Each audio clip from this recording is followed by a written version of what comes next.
start again? Yeah.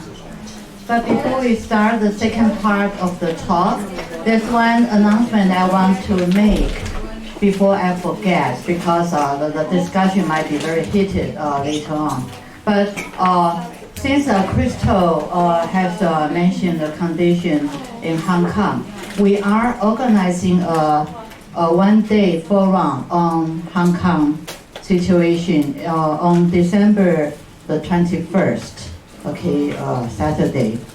The rule of law, the policeman's right, or whatever, and people, the tension between this. So we have invited scholars from Hong Kong, Chen Jinglong, John Nguyen, Arnie from Hong Kong Baptist University.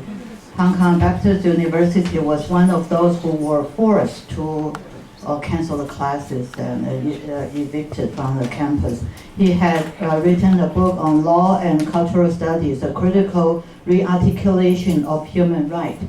The second person is Peng Lai Kong, Peng Li Jun from Hong Kong Universities of Hong Kong, Chinese University of Hong Kong.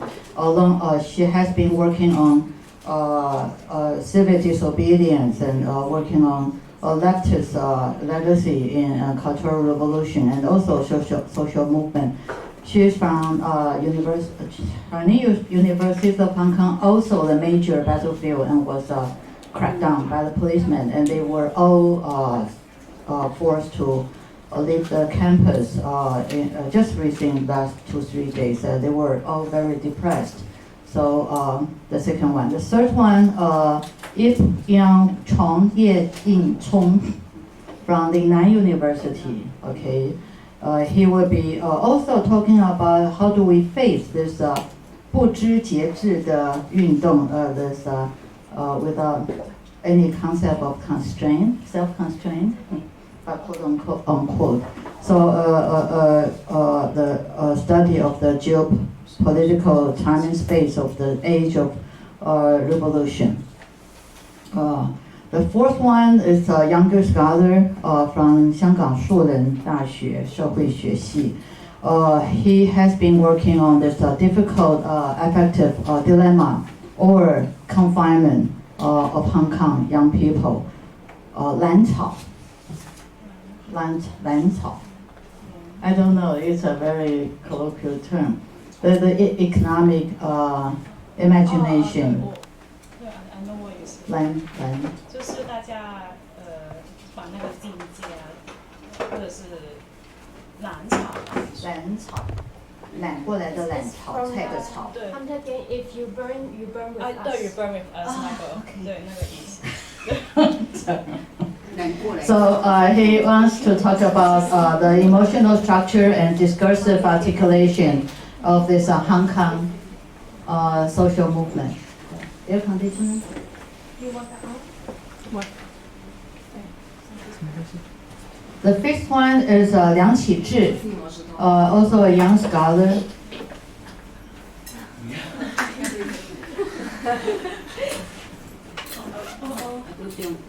But no, I think you need to turn on some. Yeah, great.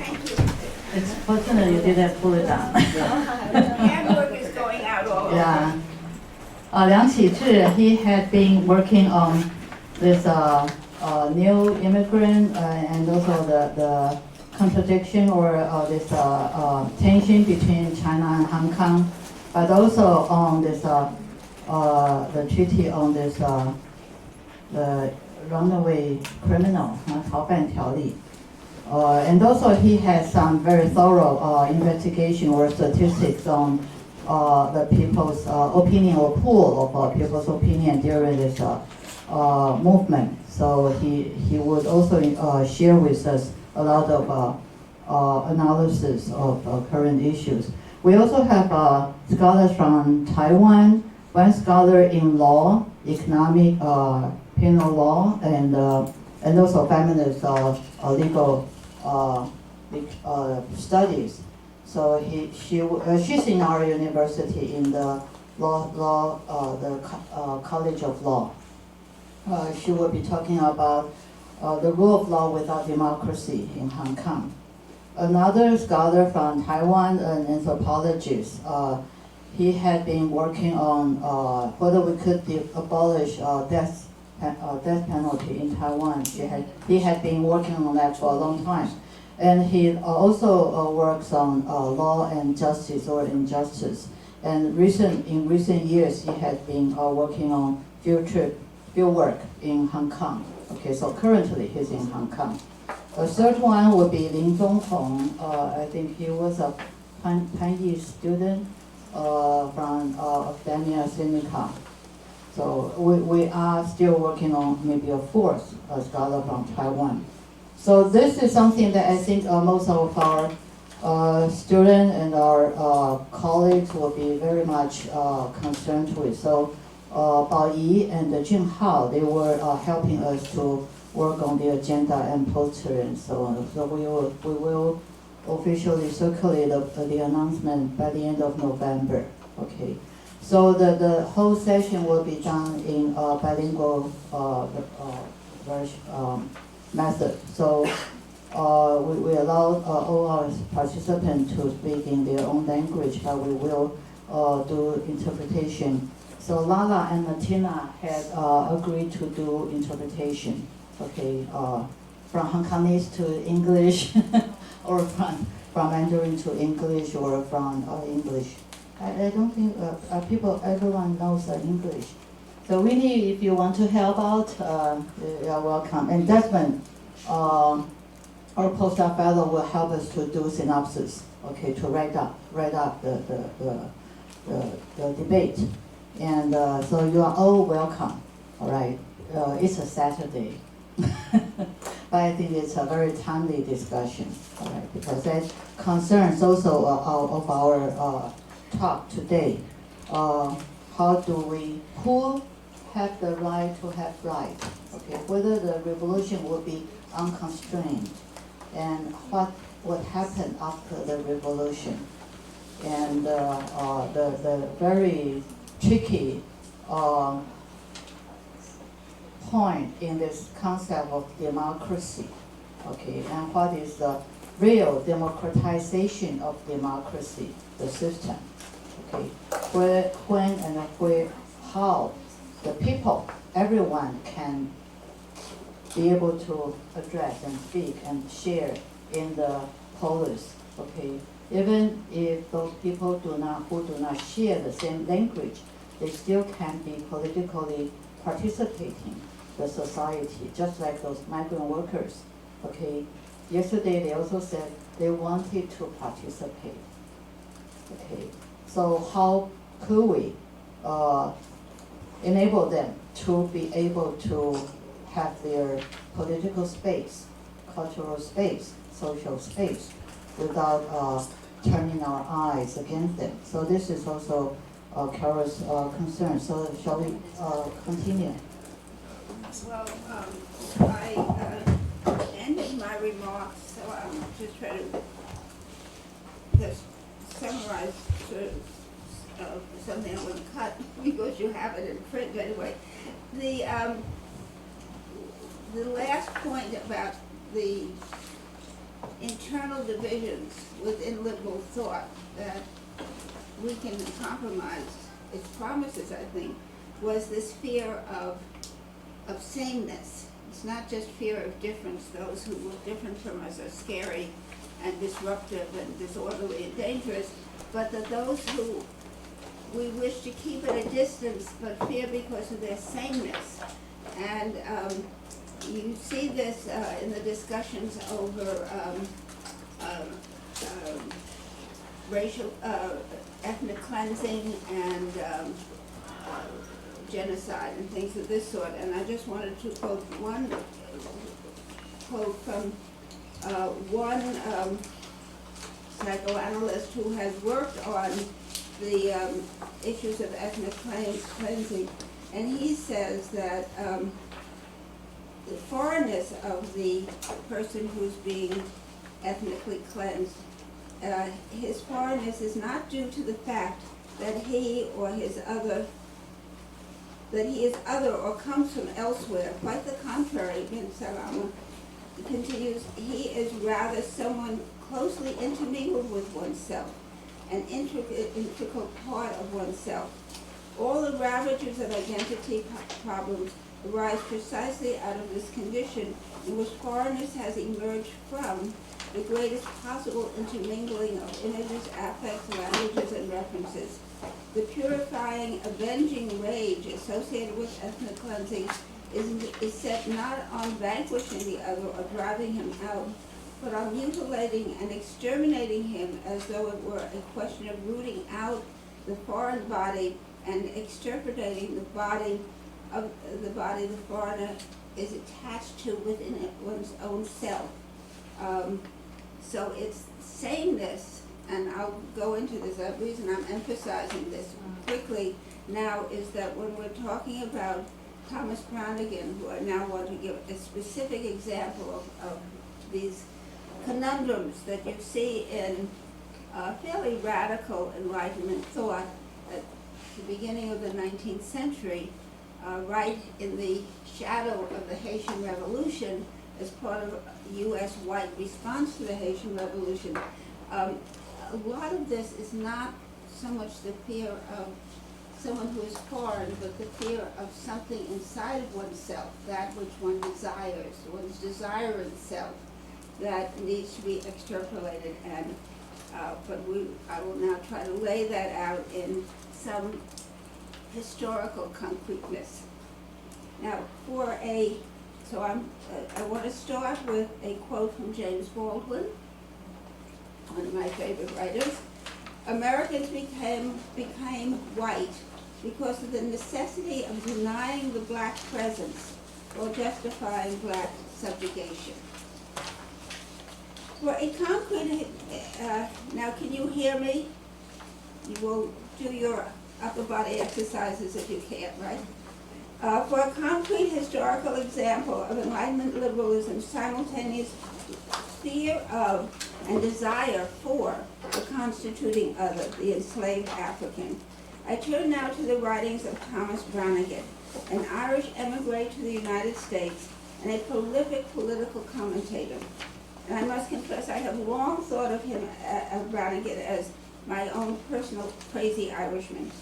Certainly Brannigan was an idiosyncratic thinker, a loyal follower of that deeply conflicted American liberal and defender of slavery, Thomas Jefferson. Brannigan at the same time was an ardent abolitionist who boldly insisted on the sameness, the equality of all men. Brannigan condemned both slavery and the slaveholders as tyrants, corrupting American democracy, and depicted both northern entrepreneurs and southern planters as exploiters of America's laboring and immigrant poor. Brannigan thus introduced a radical but deeply troubled voice into early Republican political and liberal political discussions. Far more than even Jefferson, Brannigan's writings laid bare the paradoxes and conundrums that destabilize liberalism and constrain its radical potential. Brannigan was first and foremost a preacher of the revolutionary Atlantic. The son of an Irish Catholic merchant, Brannigan was born in Dublin, Ireland in 1774, just as North American radicals readied for their revolution and nationalist unrest gained a foothold among the Irish bourgeoisie, both Protestant and Catholic. By the early 1790s, as revolution tore France and then Ireland apart, and the anti-slavery movement escalated in Britain, Brannigan, just 20, turned his back on all these revolutions and sailed to the British slave ports of West Africa to seek his fortune as a slave trader. From there he went on to the Caribbean, where he served on a British privateer patrolling the waters off Saint-Domingue at the height and chaos and slaughter of the Haitian Revolution, charged with intercepting ships filled with fleeing white planters, seizing their property for the British Crown, and returning the now impoverished planters to the horrors of the slave revolution. Brannigan became appalled by what he saw and participated in. Abandoning privateering, he took a position as overseer on a sugar plantation in Antigua, where, he tells us, He learned firsthand of the horrors not only of slave revolts such as Hades, but of slavery itself. Finally, and paradoxically, a convert to both Methodism and Tom Paine's radical vision of the rights of all men, Paine was highly critical of organized religion, so to be a Methodist and a Paineite just boggles the mind. Brannigan sailed for Philadelphia in 1801, just as Thomas Jefferson and James Madison were creating a new radical political coalition. Their Republican Party was a troubled fusion of Southern slave owners and Northern Democratic radicals, held together by deeply troubling political compromises. And I would like to say these political compromises were basically what ruled the United States under the Democratic Party whenever they were in power. It was this coalition through the administration of Lyndon Baines Johnson. And when he signed the Civil Rights Act of 1964, he said, "I am now destroying the Democratic Party," which he did. We still haven't quite pulled it, well, we're starting to pull it together again, I think. The Republican, this compromise was that the Southern planter elite agreed to support the radical economic agenda, or the economic agenda of Northern radicals, including their demand for an inclusive European immigration policy. We were the nation of immigrants. In return, Northern radicals agreed to cede exclusive control over slavery to the Southern planters. Both parts of this compromise meant that the United States would be a white man's country, because it would be filled with white immigrants from Europe and slaves, so that citizenship became a white man's property. Ignoring the dark side of the Jeffersonian compromise, the newly arrived Brannigan joyfully celebrated the U.S. as the only free land tyranny has left in the world. Bitterly, he condemned Federalist economic policies and the Northern entrepreneurs' economic exploitation of immigrant laborers. Unlike most members of Jefferson's political coalition, however, Brannigan was also an outspoken opponent of chattel slavery. His opposition was grounded on his abiding belief in the sameness of all men, regardless of color and place of birth. No writer in the New Republic was more ardent in his avowal of the sameness, the equality of all. None more passionate in his condemnation of economic exploitation of both Southern slaves and Northern immigrant laborers. But the very principles of sameness that Brannigan insisted upon terrified him. Like many of other Northern Republicans, Brannigan envisioned the United States as a white man's country, a refuge for the poor and politically oppressed of Europe. Unlike so many of them, however, Brannigan could never relinquish his insistence on the sameness, the equality of blacks and whites.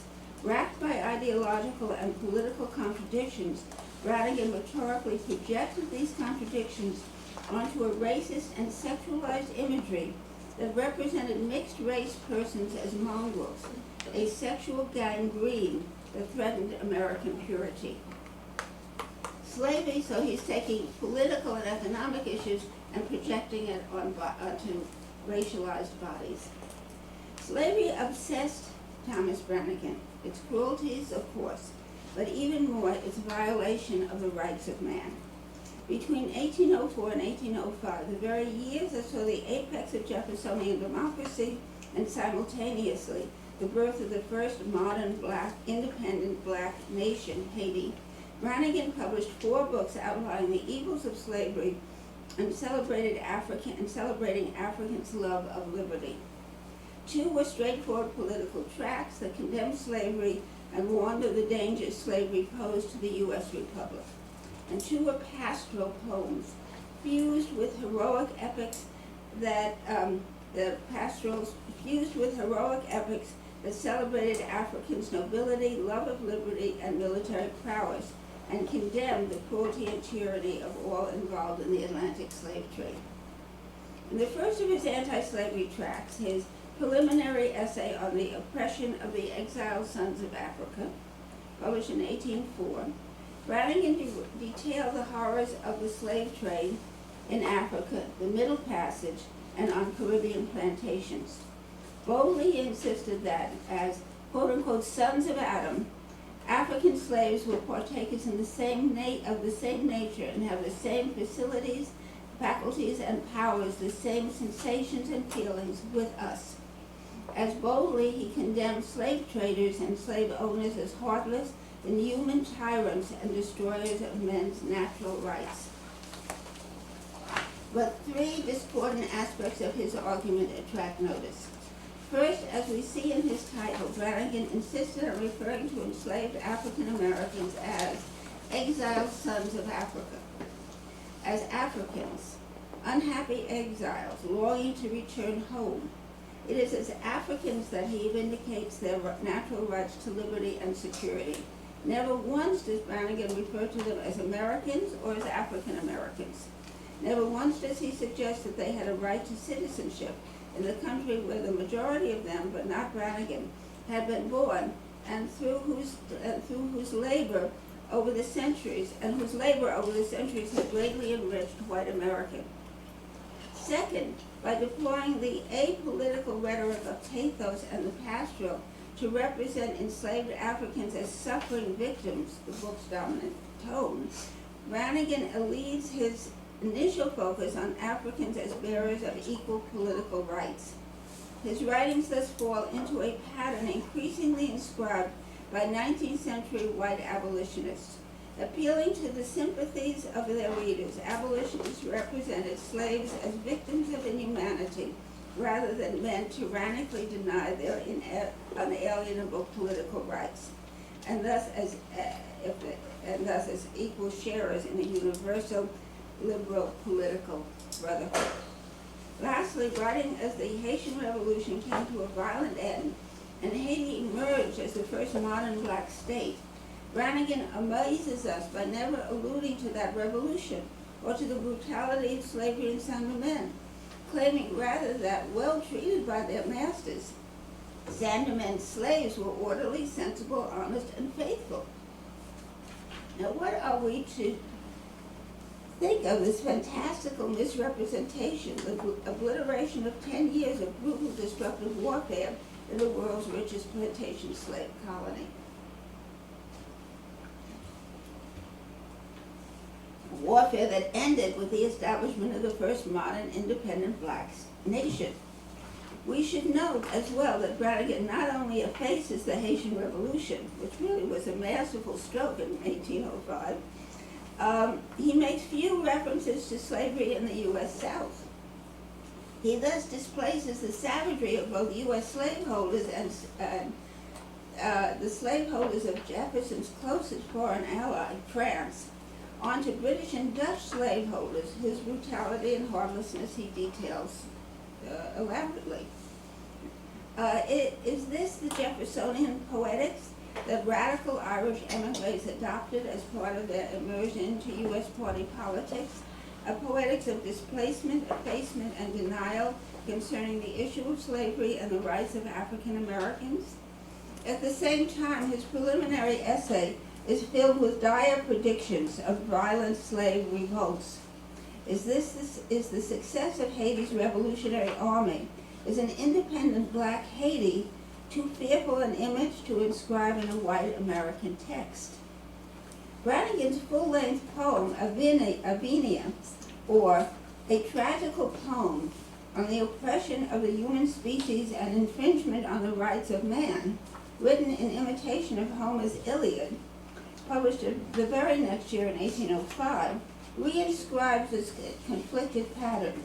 The radical celebration of the sameness and the rights of all men wedded to the effacement of black political agency and power.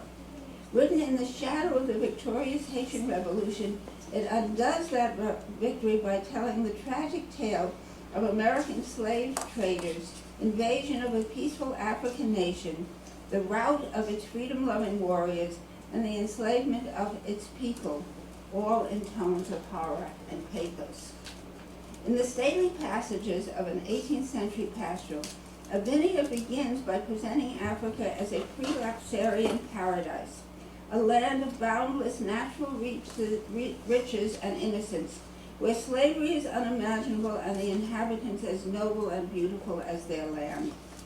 Brannigan's pastoral opens with the wedding festivals of the African princess Avinia, beautiful as bright Aurora, the Greek goddess of the sun, on her golden throne.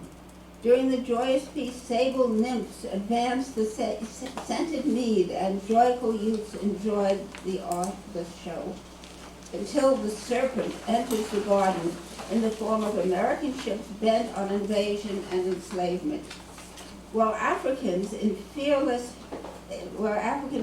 tripped the flowery plain, Brannigan continues, the artful Christians plowed the liquid main.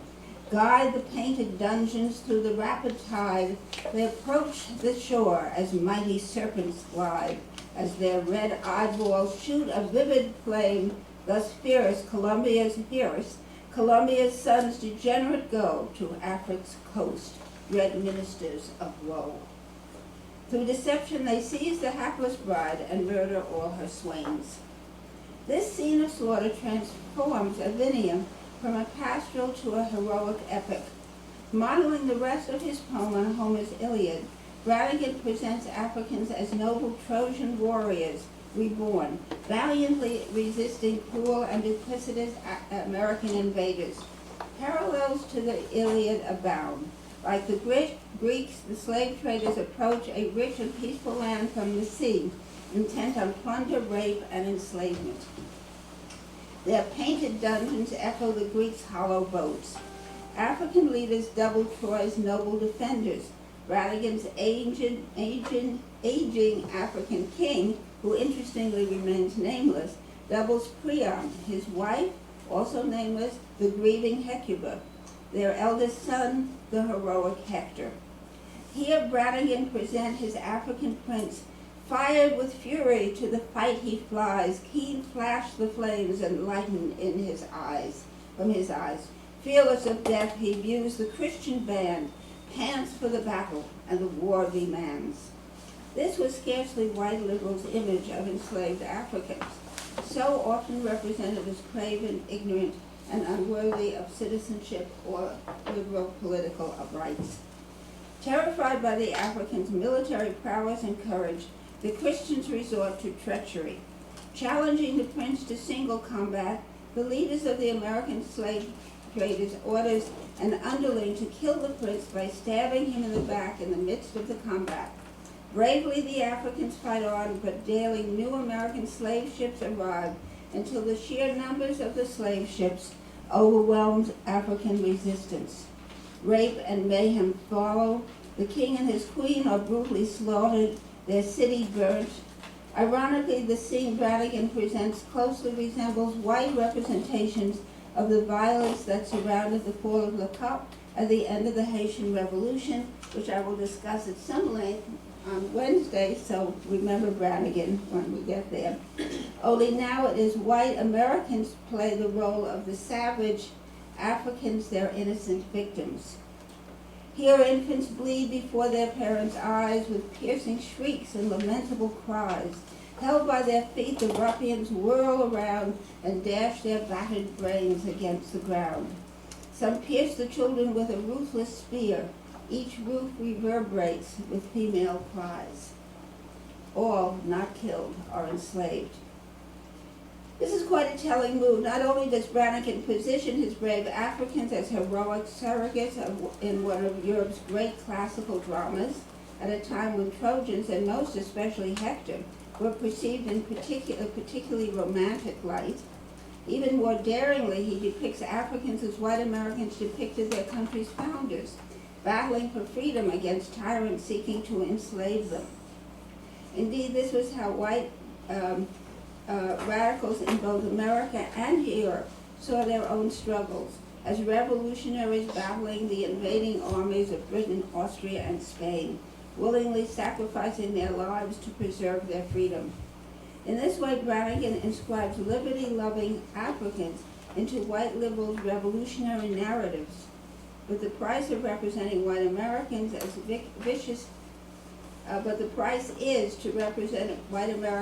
vicious destroyers of African lives and liberty. The most dramatic whitening of the heroic Africans occurs, however, at the moment of African Hector's foul murder. Then Brannigan tells us, God, aroused to fury by the villainy of African slave traders, orders the angel Gabriel to carry the prince's soul to heaven. As the African prince ascends through ethereal clouds, his beauteous heavenly bosom becomes more white than the new fallen snow, and dazzling as the light. His hair in shining ringlets rolled, or his bright shoulders waved like melted